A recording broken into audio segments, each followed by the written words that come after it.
Tu regardes From depuis des années, tu analyses les monstres, les symboles et chaque détail caché, mais tu ne sais probablement pas qui a créé cette série, ni pourquoi Fromville existe sous cette forme. Et si je te disais que la réponse se cache dans une scène de quelques secondes? Dans l'épisode 7 de la saison 4, Boyd trouve une ancienne visionneuse stéréoscopique. Il la porte à ses yeux et il découvre une photo de New York. La statue de la liberté au premier plan, et derrière, les tours jumelles sont encore debout. Tu as peut-être vu cette image comme un simple repère historique, pourtant elle nous ramène directement au sentiment qui a donné naissance à From. Parce que bien avant les monstres, les talismans et l'homme en jaune, John Griffin commence à imaginer cette histoire après le 11 septembre. Ce jour-là, il comprend que le monde qu'on pense stable peut changer en quelques heures. Et c'est exactement ce que fait Fromville à tous ses habitants. On présente souvent From comme l'héritière de Lost. C'est compréhensible, mais ça masque l'essentiel. L'idée originale vient de John Griffin, un scénariste encore largement inconnu quand le projet commence. Sauf qu'il ne va pas construire cette série tout seul. Pour transformer cette peur en cauchemar télévisuel, il va être rejoint par Jeff Pinker et Jack Bender. Deux hommes qui connaissent déjà parfaitement les séries à mystère, leurs forces et surtout leurs pièges. Aujourd'hui, on va donc remonter jusqu'à la naissance de From. On va comprendre ce que chacun d'eux a apporté, pourquoi Boyd est au centre de tout, et comment une image des tours jumelles de New York résume finalement la série entière. Et si t'aimes les théories et les histoires derrière tes séries préférées, pense à t'abonner. Ici, on résume pas seulement les épisodes, on essaie de comprendre comment ils ont été construits. John Griffin grandit à Long Island, près de New York. Ses deux parents travaillent dans l'éducation, et lui il suit un parcours particulièrement prestigieux. Il étudie à Stanford, il passe par Oxford, et il doit normalement rejoindre Columbia pour étudier le droit. En gros, sa route semble déjà toute tracée. Elle est stable, reconnue, plutôt rassurante, le genre de parcours que peu de familles te conseilleraient d'abandonner. Sauf que Griffin décide de faire exactement l'inverse. Il laisse tomber le droit et part tenter sa chance à Hollywood. Il quitte une trajectoire claire pour rentrer dans un milieu où personne ne peut te garantir quoi que ce soit. Et ce choix ressemble déjà beaucoup à From. Dans la série, les personnages pensent savoir où ils vont, ils ont une destination et une vie relativement lisible. Puis un arbre bloque la route et à partir de là, plus aucun plan ne fonctionne. Bon, évidemment, Griffin n'est pas prisonnier d'une ville surnaturelle, enfin pas à ma connaissance, mais il connaît l'idée d'un trajet interrompu et d'une direction qu'il faut entièrement reconstruire. Il commence alors à travailler comme scénariste, il développe plusieurs projets et participe notamment à la nouvelle version de la 4e dimension. Plus tard, il écrit aussi le film de science-fiction Crater. Son intérêt pour les mondes étranges existe donc déjà, mais il lui manque encore l'histoire qui portera vraiment sa vision. Et cette histoire commence à prendre forme après le 11 septembre. Griffin explique que cet événement lui retire une certitude très profonde. Avant ça, il pensait encore comme beaucoup d'entre nous. Les bâtiments, les institutions, les habitudes et les projets donnent l'impression que le monde repose sur quelque chose de solide.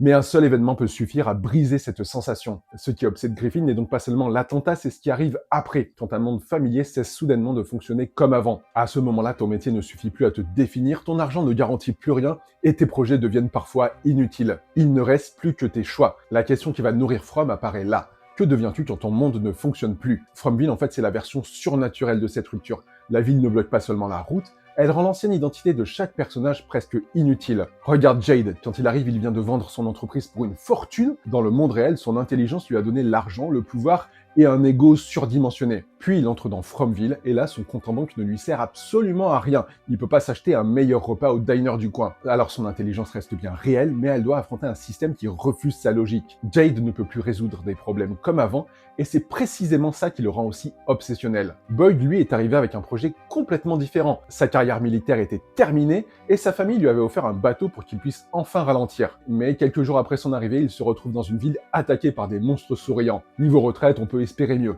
Boyd voulait sortir de la guerre, mais Fromville lui en a offert une nouvelle, sauf qu'il ne connaît ni l'armée adverse, ni ses véritables règles. Jim et Tabitha arrivent déjà fragilisés. La mort de Thomas a détruit leur famille, leur couple se dirige vers le divorce, et ce voyage doit être le dernier moment ensemble. Puis Fromville empêche toute séparation normale. La ville récupère leur douleur et l'utilise contre eux. Elle exploite leur culpabilité, leur regret et leur peur de perdre encore un enfant. Du coup, Fromville ne capture pas seulement les corps, elle démonte les identités. Jade n'est plus le patron à succès, Boyd ne peut plus déposer les armes, et Jim et Tabitha ne peuvent plus seulement tourner la page. La ville retire leurs repères et puis observe ce qu'ils deviennent. C'est aussi pour ça que la communauté occupe autant de place dans la série. Les habitants ne cherchent pas seulement une sortie, ils doivent recréer une société presque à partir de rien. Ils choisissent des responsables, répartissent la nourriture et organisent les logements. Ils doivent aussi décider comment traiter ceux qui mettent les autres en danger. Chaque raid les protège mais crée une nouvelle faiblesse. Dès qu'ils construisent quelque chose de stable, Fromville teste la solidité. Et parfois le danger n'est même plus dehors. Il vient de ce que les habitants acceptent de devenir pour survivre. Donc John Griffin possède un sujet humain très fort. Il développe aussi une mythologie beaucoup plus large que ce que le premier épisode ne laisse penser. Mais avoir beaucoup d'idées, ça ne suffit pas. Parce que plus tu poses de questions, plus tu demandes au public de te faire confiance. Et depuis Lost, cette confiance, elle coûte très cher. La comparaison avec Lost apparaît presque immédiatement. Des gens sont coincés dans un lieu impossible, ils reconstruisent une communauté et découvrent que leur arrivée n'est peut-être pas accidentelle. En plus, Harold Perrineau joue le rôle principal de Boyd. Jeff Pinker et Jack Bender viennent également de Lost. Le rapprochement était donc inévitable. Mais From n'arrive pas seulement après le succès de Lost, elle arrive aussi après les débats sur sa conclusion. Le public a appris à se méfier.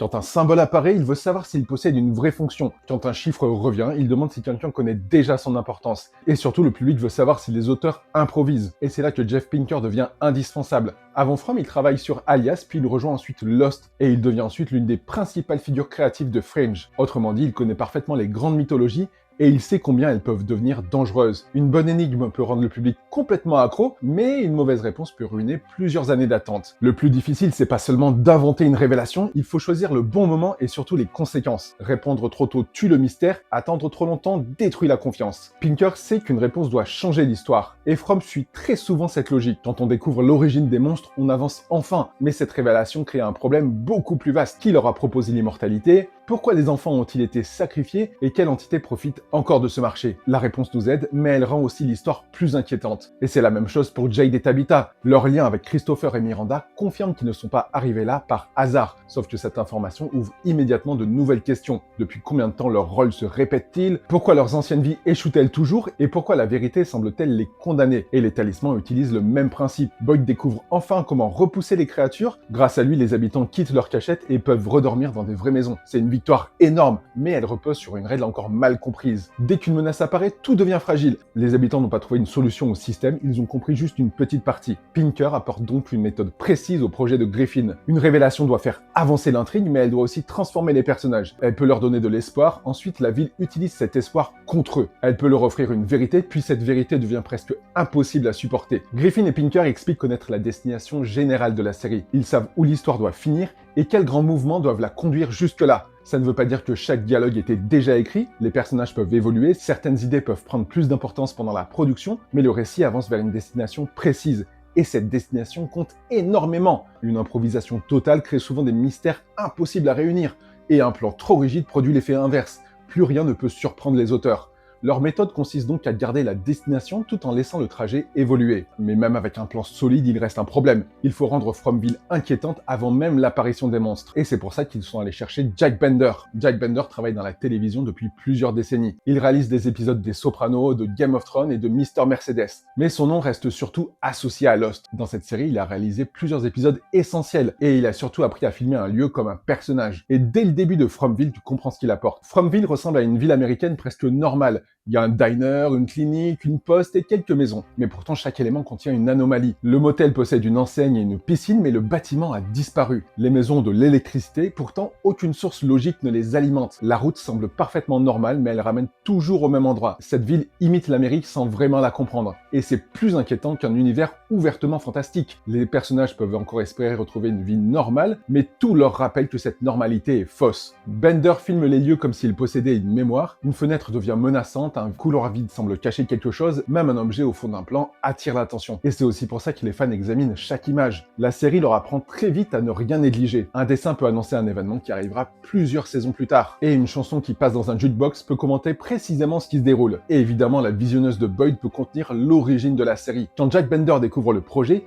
il pose une question simple. Qu'est-ce qui se passe vraiment dans cette ville? John Griffin commence alors à lui expliquer toute la mythologie. Il détaille l'histoire du lieu, ses règles et les grandes révélations prévues. Bender comprend alors que Fromville n'est pas une simple boîte vide. Et Griffin n'a pas seulement inventé quelques monstres inquiétants, il possède déjà une architecture complète. Et pour Bender, c'est décisif. Il connaît les dangers des séries qui improvisent leurs mystères. Et il sait aussi que l'ambiance seule ne suffit pas. À partir de là, leur rôle se complète naturellement. Griffin possède l'idée de la destination, Pinker prend le contrôle des révélations et Bender transforme tout ça en images mémorables. Mais avant de devenir une énorme machine à théorie, From a failli ne jamais exister, et son parcours industriel ressemble étrangement à son histoire. À l'origine, From est développé pour YouTube Red, qui deviendra ensuite YouTube Premium. À cette époque, tout le monde veut concurrencer Netflix. Amazon investit déjà massivement, Apple prépare son arrivée et YouTube veut aussi peser dans la balance. Le projet réunit Midnight Radio et la société Agbo des frères Russo. Sur le papier, From semble avoir trouvé sa maison. Puis YouTube change complètement de stratégie. D'ailleurs, pense à t'abonner. La plateforme abandonne progressivement les grandes fictions originales.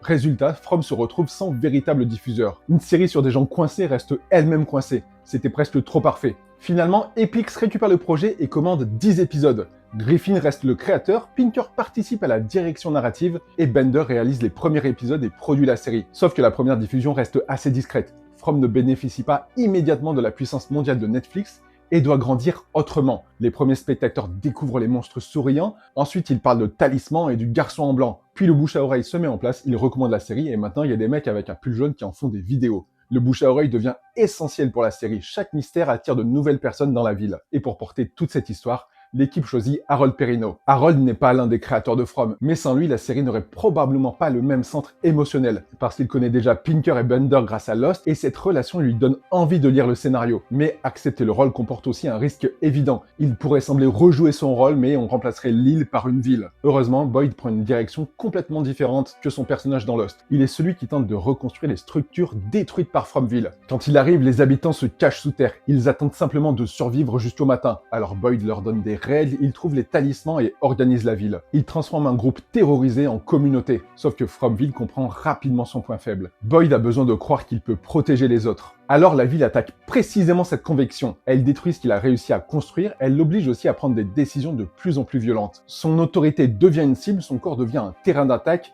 et même sa famille sert à le briser. Chaque victoire crée finalement une nouvelle faiblesse. Boyd représente donc parfaitement la question de Griffin. Que reconstruis-tu quand ton monde disparaît et combien d'effondrements peux-tu encore supporter? Et le contexte de production renforce cette idée. La série se développe pendant la période du Covid. Le monde vient de connaître les confinements et les règles changeantes, et les gens vivent dans l'isolement et l'incertitude. From n'est pas une représentation directe de la pandémie, mais son concept résonne fortement avec cette expérience. Des personnes restent enfermées ensemble, elles doivent partager des ressources et respecter des règles. Et surtout, elles doivent éviter de se retourner les unes contre les autres. Une série conçue après le 11 septembre, développée pendant une pandémie et située dans une ville incompréhensible. Ouais, grosse ambiance. Quand From arrive en 2022, son public comprend rapidement une chose. L'épisode ne s'arrête pas vraiment au générique. Les fans reviennent sur certaines scènes, ils agrandissent les dessins de Victor et cherchent la signification des chansons du jukebox. Ils comparent les chiffres entre les saisons, ils étudient les vêtements, les livres et les objets du décor. La série devient parfaite pour Reddit, TikTok et YouTube. Elle donne toujours assez d'informations pour créer une théorie, mais rarement assez pour la confirmer complètement. Et c'est cette mécanique qui rend le public beaucoup plus fidèle. Tu peux abandonner une intrigue que tu regardes passivement, mais abandonner ta propre théorie devient beaucoup plus difficile. Tu veux savoir si tu avais raison et tu veux aussi comprendre le détail qui t'avait échappé. La série reproduit alors son piège sur le spectateur. Les spectateurs pensent régulièrement avoir trouvé la sortie, la radio semble apporter une solution, puis le phare paraît contenir la réponse.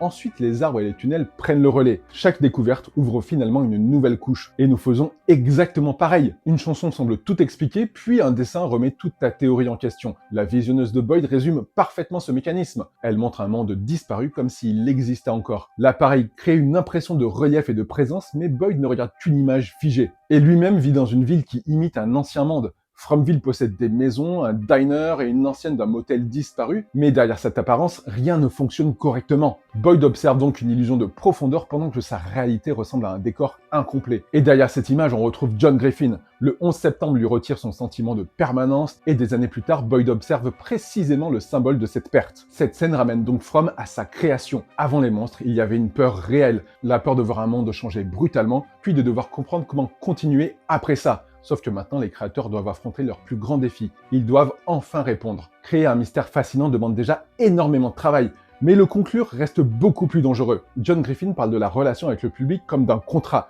Le spectateur offre son temps et sa confiance, et les auteurs doivent prouver que le voyage possède une destination. Et cette promesse devient plus difficile à chaque saison. La mythologie rassemble maintenant les enfants qui ont été sacrifiés, les cycles et les souvenirs. Il faut aussi expliquer les arbres, les morts, les créatures et l'homme en jaune. Mais une simple réponse technique ne suffira pas. La fin devra expliquer pourquoi Fromville possède cette forme et devra aussi justifier la présence de ces personnages. Et surtout, elle devra donner un sens à leur transformation. Et le succès de la série complique encore plus cette tâche. Les fans ont développé des centaines de théories. Certains pensent que la ville se nourrit de la peur, d'autres imaginent une prison destinée aux âmes. Chaque nouvelle hypothèse devient une fin possible. Et les créateurs doivent surprendre sans tricher. La réponse devra sembler nouvelle tout en apparaissant évidente après coup. Tu devras pouvoir revoir la série entière et reconnaître les indices. Sinon, tout le contrat s'effondre. Et c'est là que la genèse devient essentielle. Si la série reste fidèle à Griffin, la fin dépassera l'évasion. Elle devra répondre à la question qui était présente depuis le départ. Que reste-t-il de toi quand tous tes repères disparaissent? Boyd cherche une réponse dans la responsabilité, Jade une logique capable d'expliquer le chaos, Tabitha avance grâce à la mémoire et son refus d'abandonner les enfants, Fromville teste chacune de ses réponses. Elle transforme la responsabilité de Boyd en violence, elle fait payer à Jade chaque nouvelle connaissance, elle oblige Tabitha à revivre ses anciens échecs. Du coup, le dénouement ne pourra pas reposer uniquement sur un monstre vaincu. Il devra montrer ce que les personnages choisissent de préserver. Parce que sortir ne suffit pas. Et encore faut-il savoir qui sortira réellement de cette ville. Alors qui a vraiment créé From? John Griffin a eu la peur initiale, celle d'un monde capable de perdre toute stabilité. Jeff Pinker a apporté sa méthode. Il sait distribuer les réponses sans vider complètement le mystère. Jack Bender, lui, il a créé l'image. Il a transformé une ville ordinaire en piège vivant. Quant à Harold Perrineau, il lui a donné son centre humain. Boyd reconstruit sans cesse ce que la ville détruit, et la scène de la visionneuse réunit tout ça. Boyd voit New York avant sa rupture, il observe les tours encore debout depuis un monde sans aucune permanence. Les tours ne servent pas seulement à dater l'image, elles nous ramènent à la naissance de Fromville. Griffin a eu la peur, Pinker a eu la méthode et Bender a eu l'image. Résultat, une série qui ressemble à l'Amérique mais qui refuse de fonctionner comme elle. Et voilà, maintenant tu sais qui a créé From. Dis-moi en commentaire si tu avais compris la référence sur les tours jumelles, et surtout, est-ce que tu fais confiance au créateur pour réussir la fin? Et si tu as aimé la vidéo, tu peux t'abonner et la booster. Ça aide énormément. À bientôt.